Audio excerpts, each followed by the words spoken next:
अस्सलाम वालेकुम। आज हम खीर बनाने लगे हैं। खीर का बिल्कुल वही स्टैंडर्ड तरीका है जैसे हमारे फैमिलीज़ में घरों में बनती थी, लेकिन सिर्फ एक ट्विस्ट के साथ, जैसे कि बाज़ारों में मिलती है थोड़ी सी कैरामलाइज किस्म की या रबड़ी नुमा की जैसे खीर होती है। लेकिन इसके अंदर हम कोई भी एक्स्ट्रा चीज़ नहीं डालेंगे, सिर्फ दूध और चावलों के साथ एक मज़ेदार सी और एक बहुत अच्छी नीट हेल्दी खीर आपके लिए मैं ये बनाने वाली हूँ। तो मैंने इसके अंदर क्या किया कि चावल ले लिए, उसको बॉईल कर लिया। बॉईल करने के साथ मैंने जो जो थे चावल मैंने 60 ग्राम्स लिए थे और साथ में तकरीबन 2.85 लीटर्स यानी कि तकरीबन 3.25 किलो या लीटर जो था दूध लिया था। चावलों को मैंने प्रेशर कुकर के अंदर पानी डाल के उसको अच्छे से बॉईल कर लिया। जैसे प्रेशर कुक कर लिया तो फिर ये जो विस्कर है उसकी मदद से मैंने इसको ब्लेंड सा कर लिया, यानी कि जो चावलों का ना जो दाना है वो टूट जाए। तो वो ये होता है कि दूध के अंदर पकने में आसानी हो जाती है। ये जस्ट कर लिया। इसको करके मैंने साइड पे एक बोल में निकाल के रख लिया। दूध को मैंने बॉईल होने रख दिया था। जब दूध बॉईल हो गया तो उसके अंदर ये जो चावल का मैंने जो पेस्ट सी बना ली थी, विस्क कर लिया था, वो उसके अंदर ऐड कर लिया। तो अब इसको अच्छे से मिक्स कर लेंगे और इसको पकने के लिए रख देंगे। वक्तन फ़वक्तन जो है ओकेजनली इसका चम्मच हिलाते रहेंगे ताकि हमारी खीर लगे ना। तो बाकी ये कि आराम से बन जाएगी। इसी विस्कर की मदद से मैंने इसको अच्छे से मिक्स भी कर लिया था क्योंकि लम्पिंग ना बने। वैसे बिल्कुल भी नहीं बनती, बहुत ही आराम से हो जाती है हर चीज़, बिल्कुल भी मुश्किल नहीं है और ये बहुत आसान तरीका है। दूध जो था वो फुल फैट था। इसके अलावा कोई भी किसी किस्म की मलाई शलाई कोई चीज़ मैंने ऐड नहीं की, ना ही कोई क्रीम ऐड की। आप देखेंगे इतनी मज़े की खीर बनी थी। आपने इसका पहले छोटा सा क्लिप भी देख लिया। तो ये आपने भी एक अच्छा खालिस दूध ले लेना है, लेकिन अगर आपकी चॉइस है, अगर आपने कोई चीज़ बीच में मोटा करने यानी कि क्रीम या कोई ऐसी चीज़ डालनी है तो आप लोग ऐड कर सकते हैं। मीनवाइल मैंने क्या किया कि जो इसके साथ जो मैंने चीज़ें इंग्रेडिएंट्स बीच में डालने थे उसकी भी तैयारी करनी शुरू कर दी और साथ में एक पैन रख दिया जिसमें हम अब चीनी डाल के उसका कैरमलाइज भी बना देंगे। चलें जी, ये हमने किया। अब आप देख सकते हैं कि आहिस्ता आहिस्ता दूध बॉईल भी हो रहा है, वो पक भी रहा है, लेकिन बिल्कुल भी नहीं लग रहा। मैं बिल्कुल ओकेजनली चम्मच चला रही हूँ। साथ में आप अपनी छोटी छोटी बाकी चीज़ें या प्रिपरेशन भी कर सकते हैं। ये देख सकते हैं, ये हमारा जो है दूध अच्छे से बनना शुरू हो गया है, पकना शुरू हो गया है। जब शुरू में आपने ऊंचे करके आंच करके उसके बारे दिला देना, बाद में वो करना है। इसके अंदर मैंने जो फ्रेश कोकोनट मेरे पास पड़ा था और साथ में बादाम थे, उनको पीस लिया। पीस के मैंने जो मोटी जाली वाली छानी थी ना, उसमें जो पाउडर्ड था ना बादाम और खोपरा, वो अलग कर लिया और जो मोटे मोटे दानेदार सा था वो साइड पर कर लिया। जो दानेदार था वो मैंने बाद में गार्निशिंग के लिए रख लिया, पाउडर्ड मैंने अलग कर लिया। साथ ही मैंने एक साफ़रान लिया, उसके साथ थोड़ा सा जो चुटकी भर था उसके अंदर 2 नीम गर्म दूध जो डाल के उसको रख लिया ताकि उसका भी कलर और उसका जायका बन जाए। ये जो मेरी प्याली में पड़ी है ये पाउडर्ड सब्ज़ इलायची पड़ी है, उसको पीस के उसका पाउडर बना के रख लिया हुआ।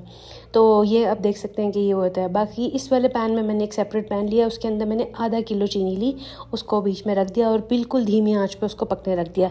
इसमें मुझे तकरीबन total half an hour at least लगे होंगे क्योंकि उसको बहुत ही ज़रा ज़रा से पेशेंस के साथ बनाना पड़ता है। और ये देख लें कि चूल्हा मैंने बिल्कुल आहिस्ता कर दिया। तो ये अब आहिस्ता आहिस्ता पहले वो ज़रा मेल्ट होगी, गर्म होगी और फिर उसका कलर चेंज होना शुरू हो जाएगा। तो जब पूरी एक लिक्विड सी फॉर्म में बन जाएगी, लेकिन बस मेक श्योर करना है कि आपने कंटिन्यूस स्टीयरिंग करनी है, इसके साथ रहना है क्योंकि जैसे ये थोड़ी सी भी अगर मेल्ट होती है तो साथ ही ओवर कुक होकर बर्न ना हो जाए। तो उससे ये होगा कि आपका टेस्ट भी ख़राब हो जाएगा और खुशबू भी अजीब सी आने लगेगी। तो आपका सारा खीर का जो सारी इतनी एफर्ट है वो यूज़लेस ना चली जाए। तो आपने इसका ध्यान करना है। तो बस इसको हल्का हल्का स्टेयर करते रहना है ताकि बस आपको मेक श्योर हो जाए कि ये चीनी जो है थ्रू आउट हर तरह से गर्म होनी है। ये देख रहे हैं कि जब मैंने हिला लिया था तो बीच में से ना ये बबल्स बनने शुरू हो गए। इट मीन्स कि ये अब ना पैन गर्म हो गया और चीनी भी गर्म हो गया, पिघलना शुरू हो गई है। अब ये कैरमल का प्रोसेस स्टार्ट होना शुरू हो गया। तो just keep steering, this is only the clue. तो ये है। साथ में हमारी जो खीर है वो पकती जा रही है, वही जो बॉईल हो रही थी, बस उसको वक्तन फ़वक्तन उसके चम्मच हिलाएं जो मेक श्योर कि वो लगे नहीं उसका, नहीं तो वो भी जलने की स्मेल आती है। मेरा एक ड्रॉप भी नहीं लगा था अल्हम्दुलिल्लाह। तो आप ये देख सकते हैं भी हैं, मैं आपको बताऊंगी भी, दिखाऊंगी भी। तो माशाल्लाह से बहुत अच्छी बनी। आप प्लीज़ ज़रूर ट्राई कीजिएगा इस तरीके से। और इसके अंदर कोई हमने जैसे कि एक ट्रेंड होता है कि आप ब्रेड डाल दें, कोई चीज़ डाल दें, खोया डाल दें, क्रीम डाल दें, रस पीस के डाल दें, कोई ऐसी चीज़ नहीं आपने डालनी। सिर्फ प्योर दूध और चावलों की जैसे हमारी माएँ बनाती थी वैसी ही खीर बनेगी इंशाल्लाह। सिर्फ ट्विस्ट ये है कि इसको ब्राउन कलर दे दिया। अगर तो आप वो ये है कि वो सफ़ेद बनती है तो हमें लगता है जी कि अच्छी नहीं बनी हुई है, आपने कोई इतनी एफ़र्ट नहीं की हुई। सिर्फ इतनी सी एफ़र्ट से आपका बिल्कुल ये ना गेम चेंजर बन जाती है और अच्छा आपका वो इफ़ेक्ट आना शुरू हो जाता है। तो थोड़ी सी मेहनत कर लें तो सारे ही हमारी फैमिली मेम्बर सब अच्छे से और इन्जॉय करके खाएंगे।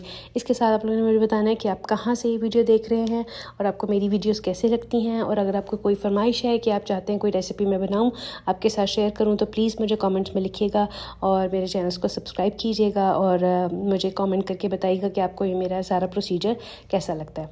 ये आप देख रहे हैं कि जैसे जैसे हम बात कर रहे थे वो जो चीनी जो थी वो मेल्ट भी होनी शुरू हो गई है, और अब वो काफ़ी जो इसकी लंपिंग या छोटी छोटी रह गई थी वो भी मैं चम्मच के साथ इसके मिक्स करती जा रही हूँ, तो वो बिल्कुल ख़त्म होती जा रही है। क्योंकि जैसे जैसे वो पिघलती जाएगी, गर्म होती जाएगी, तो उसकी वो सारी जो लम्प्स हैं वो जो चीनी के छोटे छोटे से, वो बिल्कुल मेल्ट होके बिल्कुल एक सॉस सी बन जाएगी, कैरमल सॉस बन जाएगी। तो इस मौके पे आपने इसको पूरा अटेंशन देनी है, क्योंकि जैसे ही बनेगी तो हमने इसको अपने जो दूध और चावल का जो मिक्सचर है, कढ़ाई है, उसके अंदर ऐड कर देना है। लेकिन उसको ऐड करने से पहले सबसे ज़्यादा इम्पॉर्टेंट कॉशन है, बहुत ज़्यादा ज़रूरी, कि आपने फ्लेम आहिस्ता रखना है और बच्चों को प्लीज़ दूर रखिएगा, क्योंकि ये आपके ऊपर छींटे ना पड़ जाए, अल्लाह ना करे। अपने आप को भी एहतियात सबके लिए ज़रूरी होती है। कि आपने देखा मैंने चूल्हा बिल्कुल आहिस्ता कर दिया है, अब इसको डालेंगे, लेकिन इसके बावजूद क्योंकि गर्म था तो ये पूरा एकदम से बबल अप कर गया बाहर से। शुक्र अल्हम्दुलिल्लाह। आप देख सकते हैं कि ड्रॉप बाहर भी नहीं गिरा, लेकिन फिर भी आपको एहतियात करनी है, थोड़ा सा आधा डालना है, तो ये एकदम से ना ज़रा सी बात है क्रिस्टलाइज होनी शुरू हो जाती है। लेकिन आप इसको 5 मिनट्स के लिए अच्छे से स्टिर करेंगे तो ठीक हो जाएगी। ये मैंने अब सारी थोड़ी थोड़ी करके 2 हिस्सों में डाली। अब जो पैन में रह गई थी उसके अंदर मैंने यही खीर का मिक्सचर थोड़ा सा डाल के उसको थोड़ी देर रख दिया, ताकि वो चीनी उसके साथ जब उस पैन के अंदर भी जो घुल जाएगी तो ताकि कंप्लीट कैरामल जो है वो आ जाएगी। चम्मच से तो मैंने लगा लिया, लेकिन जो चम्मच में बाहर था उसको भी आपने बाद में दूध में डाल के करना है। ये आप देख सकते हैं, ये ज़रा देखिए क्रिस्टल फॉर्म बन गए हैं इसके मज़े की। लेकिन है कि आप इसको मिक्स करते रहेंगे। ये मैं पैन में बाकी थोड़ा सा मिक्सचर डाल रही हूँ, ताकि रख रही हूँ। थोड़ा सा हिलाने जुलाने के बाद जब वो ठीक हो जाएगा तो वो वापस इसको डाल लीजिएगा। पूरी चीनी कंज्यूम होगी, पैन आपका बिल्कुल साफ़ निकलेगा। अभी आपने जो विस्कर की मदद से या इसी चम्मच की मदद से इसको कंटिन्यूसली हिलाते जाएं तो ये चीनी बिल्कुल आराम से घुल जाएगी।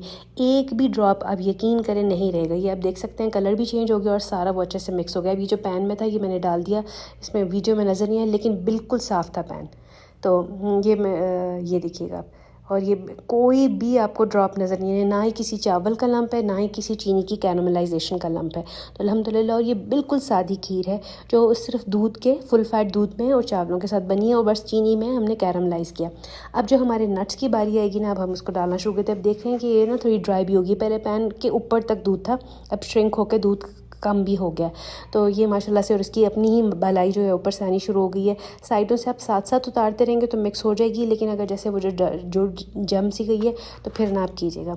अभी ये जो मैंने बादाम और खोपरा का यानी जो फ्रेश कोकोनट था उसका जो पाउडर था वो मैंने बीच में डाल दिया, ताकि वो कंप्लीट टेस्ट बीच में आए। ये मैंने इलायची पाउडर कम से कम 1 टीस्पून भर के मैंने डाला, ताकि अच्छी खुशबू आए। और ये हमारा जो सैफ़रॉन यानी कि ज़ाफ़रान का जो दूध में पानी था, ये वाकई मैंने मिक्सचर भी दूध वाले ग्लास में, जो ज़ाफ़रान वाले ग्लास में डाल के उसको अच्छे से हिंगा लिया, ताकि कोई भी चीज़ आपकी ज़ाया ना जाए, वेस्ट ना जाए। क्योंकि आपको पता है हर चीज़ एक्सपेंसिव है, और अगर आप रिस्क की कदर करेंगे तो अल्लाह ताला और रहमत करता है कि इसी की तो सारों की दौड़ है।